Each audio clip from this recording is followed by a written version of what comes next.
vaccinated the nation, transformed the economy, earned historic legislative victories and midterm results, but the job isn't finished. I mean, it is finished for Tucker Carlson. What are you wooing about like that? Like you think that's not reasonable? Give me a break. You think that's not reasonable? Well, the glee of journalists losing their voice is being applauded by other journalists. The president also appears to be celebrating this. Now, of course, keep in mind, this is not necessarily partisan either. Trump similarly criticized the press and also celebrated the failures of news outlets that were critical of him. I mean, I've also been guilty of this in some cases, but the firing of Tucker seems to be different for some reason. We still don't know the full story of why he parted ways with Fox News. Let's be clear on that. Public statements really have kept it pretty vague. But what we do know is that shortly after leaving, Tucker posted a video on Twitter that currently has over 23 million views. He really struck a chord with the nation. And what he spoke about are the problems in the media, political establishment, and interestingly, the very issue of truth. Watch this. The other thing you notice when you take a little time off is how unbelievably stupid most of the debates you see on television are. They're completely irrelevant. They mean nothing. In 5 years, we won't even remember that we had them. Trust me, as someone who's participated. And yet at the same time, and this is the amazing thing, the undeniably big topics, the ones that will define our future, get virtually no discussion at all. War, civil liberties, emerging science, demographic change, corporate power, natural resources. When was the last time you heard a legitimate debate about any of those issues? It's been a long time. Debates like that are not permitted in American media. Both political parties and their donors have reached consensus on what benefits them, and they actively collude to shut down any conversation about it. Suddenly, the United States looks very much like a one-party state. That's a depressing realization, but it's not permanent.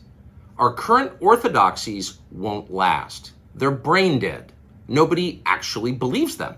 Hardly anyone's life is improved by them. This moment is too inherently ridiculous to continue, and so it won't. The people in charge know this. That's why they're hysterical and aggressive. They're afraid. They've given up persuasion. They're resorting to force. But it won't work.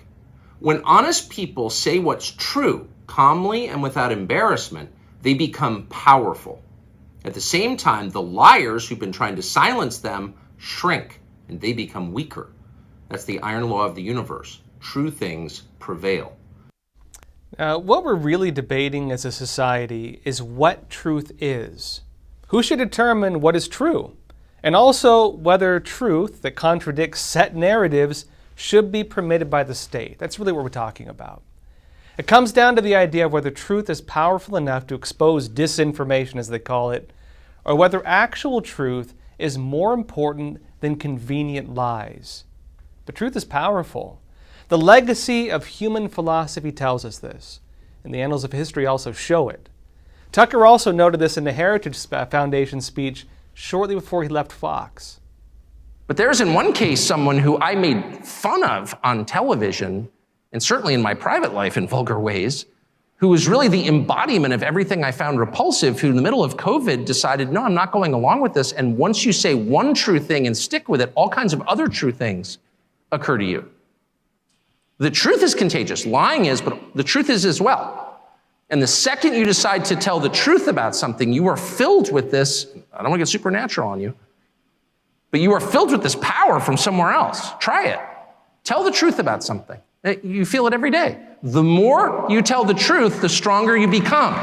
Now, in a way, Tucker's being seen as the modern Icarus. He flew too close to the sun, and his fall from mainstream TV is being portrayed both as a cautionary tale, but also a type of martyrdom for those who've dared venture beyond the boundaries of all the established narratives.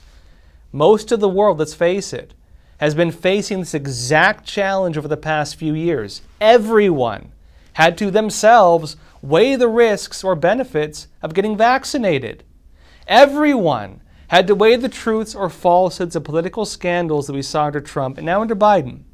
Discernment and choice are the driving forces of elected government. The ability of the public to choose what they believe and what not to believe are what informs their votes. And that's also what decides the direction of our country. And like him or not, believe him or not, what Tucker did was question the narratives on both sides of the political establishment. He questioned Ukraine.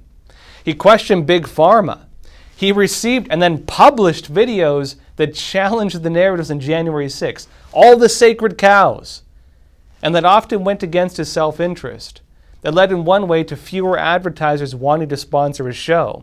That led to big tech platforms openly saying that they will censor content like that. But by doing so, he also became an anomaly among the mainstream voices. And that raises an important question for us as a country. Should we be allowed to see information that we may not believe in? Is a threat of disinformation so serious that certain opinions and perspectives should be forbidden? What do we risk without information that challenges what we're told is absolute? Without journalists who break from the pack, what you're left with are just journalists who toe the line. The risk is that it ends with a glorified state media whose expected role is to maintain political accountability and transparency, instead replaced with keeping the public subdued. Journalists are always accountable to someone, and if it's not to the public, then the question is, to whom do they serve? And also, without a dedication to truth, can we trust that what they say is true?